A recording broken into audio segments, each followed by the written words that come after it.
অল্পটা কয়েকটা বাকি আছে, বাকিগুলো মূলরূপে সবকিছু মাথাগুলো সব এসে গেছে, মাথা হয়ে গেছে। দেখুন ব্যাপারটা হলো আমার উদ্দেশ্য একটাই, কি বাঙালি সম্প্রদায়ের সঙ্গে বিহারি সম্প্রদায় একটা মিষ্টি মেলবন্ধন তৈরি করা। যেরকম ইলিশ উৎসবে আমরা যাই ভাগ নিই, সেরকম ওনারাও লিট্টি উৎসব এসে এখানে আমাদের সঙ্গে এসে মিলেমিশে করেন। আজকে 25 বছর আগে লিট্টি উৎসবটা কি কেউ জানতো না। আজকে দেখো আনাচে কানাচে চারিদিকে এই লিট্টি উৎসবটা হচ্ছে। পশ্চিমবাংলায় ভোটার সংখ্যা যেটা আছে, হিন্দিভাষী ভোটার সংখ্যা 32%, 32% ভোটার সংখ্যা আছে যারা হিন্দিভাষীরা কন্ট্রোল করে। আমরা সম্পূর্ণভাবে আমার দিদির সঙ্গে আছি, দলের সঙ্গে আছি। আর আমার উদ্দেশ্য একটাই, আগে 14,000 লোকের ব্যবস্থা হয়েছে, এখানে লিট্টি চোখা খাওয়ানোর ব্যবস্থা হয়েছে। 400 লোক এসেছিল কাজ করার জন্য, তারা কাজ করে আজকে ফিরে গেছে। সমস্ত আমরা মঙ্গলবার থেকে কাজ করছি। একটা হিট চেম্বার আনিয়েছি, 1,80,000 টাকা তার ভাড়া, যার মধ্যে 40,000 লিট্টি রাখা আছে, তাকে বার করে দেওয়া হচ্ছে।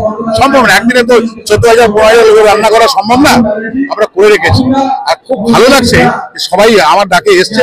আমি না এমএলএ না কাউন্সিলর, আমি কিছুই না, কিন্তু সবার ভালোবাসা আমি পাই। তার মানে আমি কাজটা সঠিকভাবে করতে পেরেছি, আমার সমাজকে ওনাদের সামনে উপস্থিত করতে পেরেছি, আমার সমাজকে আমার দলের সঙ্গে রাখতে পেরেছি। কাটা হলো এখানে আপনার ড্রাই ফ্রুটসের কেক তৈরি হয়েছিল। মাননীয় সাংসদ সুদীপ বন্দ্যোপাধ্যায় এখানে কেক কেটেছেন মমতাদি নামে। এই প্রথম একটা সার্বজনীন অনুষ্ঠান প্রথম হলো মমতাদি নামে। কিন্তু দেওয়া হবে সম্পূর্ণভাবে পালা। আমরা 5 বছরই কাজ করি, 365 দিন কাজ করি। আমার 60টা ওয়ার্ডের মধ্যে 56টা ওয়ার্ড সব সময় চালিত থাকে। আমাদের 4600 আমার মেম্বার, তারা সবসময় তৃণমূলের সঙ্গে কাঁধে কাঁধ মিলিয়ে কাজ করে। এখানে লিট্টি চোখা উৎসব করে এবং আমরা ছোট ছোট করে করি নিজেদের ওয়ার্ডে, এত বড় হয় না প্রত্যেক বছর। এটা ধরুন একটা 25 বছর ধরে পরম্পরা চলছে, এটা খুব ছোট কথা নয়। আজকে 25 বছর ধরে এই লিট্টি চোখাটা এখানে হচ্ছে এবং এক জায়গায় হয়, একটা জায়গায় হয়, ওই জায়গাতেই খাওয়ানো হয় লোক, আর ওখানেই লিট্টি চোখাটা এখানে বানানো হয়।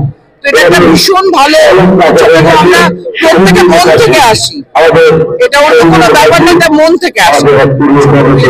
ভালো তো দিদির জন্মদিন, আর আমরা আজকে কেক কেটেছি, নিজেরা কেক খেয়েছি, এরকমই সব আনন্দ করছি। আজকে আমাদের উত্তর কলকাতা থেকে একটা পিকনিকও ছিল, সাধারণ পিকনিকে কাটিয়েছি, খুব আনন্দ করেছে।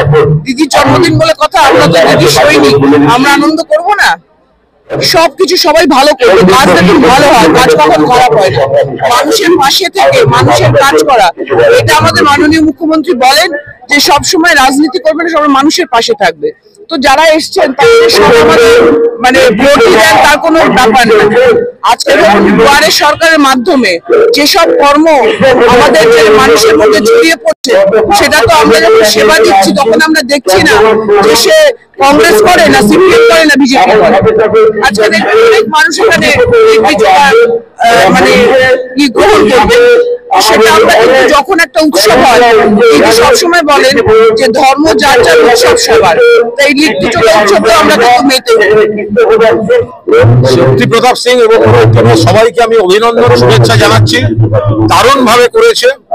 আমাদের ভারতবর্ষ হচ্ছে নানা ভাষা, নানা মত, নানা পরিধান, বিবিধের মাঝে দেখো মিলন মহান।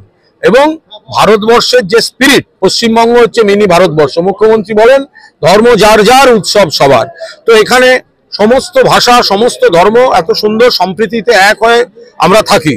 এখানে লিট্টি চোখা উৎসব, এখানে কৃষ্ণ প্রতাপ সিংরা এত সুন্দর করে আয়োজন করেছেন, এত বেশি মানুষকে নিয়ে, তাদের শুভেচ্ছা অভিনন্দন, এভাবেই চলতে থাকুক। দেখুন আমরা একটা সোজা কথা বলি, মুখ্যমন্ত্রীর আসল জন্মদিন হচ্ছে দুর্গাষ্টমীর তিথিতে। দুর্গা পুজোর সময় দুর্গাষ্টমীর তিথি হচ্ছে মমতা বন্দ্যোপাধ্যায়ের জন্ম। ফলে তার মা গায়ত্রী দেবী চিরকাল সেটাই বিশ্বাস করে এসেছেন যে মুখ্যমন্ত্রী মমতা বন্দ্যোপাধ্যায়ের জন্মদিন হচ্ছে দুর্গাপুজোর মহাষ্টমী। কিন্তু পরবর্তীকালে স্কুলের ভর্তির সময় যেরকম হয় আর কি, ওনার বাড়ির থেকে এই 5 জানুয়ারি ডেটটা দিয়ে দেওয়া হয়েছিল, তাই অফিসিয়ালি 5 জানুয়ারি রয়েছে। কিন্তু তারিখটা উপলক্ষ মাত্র। মমতাদির জন্মদিন বা মমতাদির কোনো দিন মানে আমাদের কাছে আনন্দের। আমরা চাই তিনি দীর্ঘায়ু হন, সুস্থ থাকুন, সফল হন, দিদি ভালো থাকুন, গোটা বাংলাকে, গোটা দেশকে পথ দেখান, আর আমাদের বাংলার মানুষকে এবং তৃণমূল কংগ্রেস পরিবারকে দিদি খুব ভালো রাখুন, এই আমাদের প্রার্থনা।